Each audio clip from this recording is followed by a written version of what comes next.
The Bird Tattoo is a fascinating novel written by the Iraqi poet and writer Dunya Mikhail and is inspired by true life stories. The novel narrates the painful journey of a Yazidi woman who is held captive by the Islamic State in northern Iraq. She manages to escape the clutches of the organization and is finally reunited with some family members, but her life is forever changed. The story opens up with the young woman, Helen, living with her family in a mountain village in Sinjar called Haliki, in northern Iraq. One day she finds a local bird named caught in a trap, and frees it, while his trapper turns out to be a man called Elias.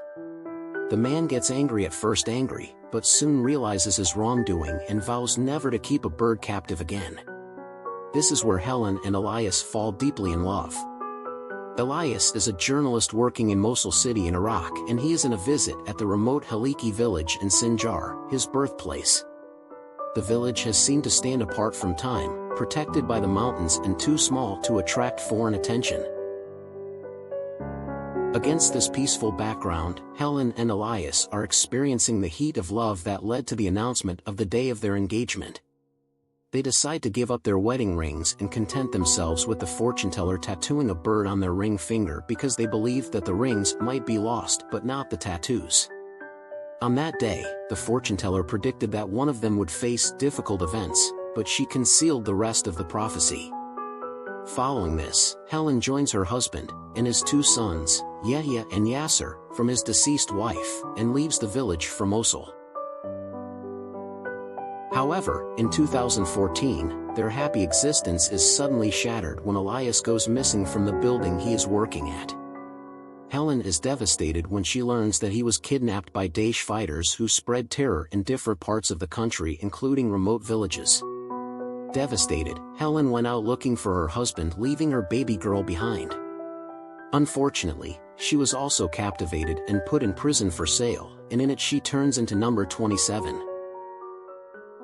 What happened to her happened to the women of the sect of all ages, including her childhood friend, which was one of the captives, in addition to Amina, Layla and Rihanna. Their kidnappers assaulted their honor and took their wedding rings. As she moved from one owner to another in the most vile buying and selling deals organized by ISIS militias, Helen saw her captive brother Azad, and the two sons, Yahya and Yasser. And it was until the killing of Ayash, the last person who bought her, which enabled her to escape. Her brother Azad manages to escape to another village, called Mudadin, and works to rescue his sister Helen. Then Yahya and Yasser join them, after they watch a video clip, in which Elias was slaughtered by the ISIS forces. This scene completely changes their attitudes, and then events accelerate towards their freedom. Finally, Helen is able to escape her captors and reach Canada as a refugee with Yahya, Yasser, and her daughter Maeda, but Helen's life is changed forever. In the meantime, Amina, Helen's closest friend, returns to her husband, carrying a child from an ISIS father. Layla loses her ability to speak, and Rihanna commits suicide as she was unable to survive with the assault memories.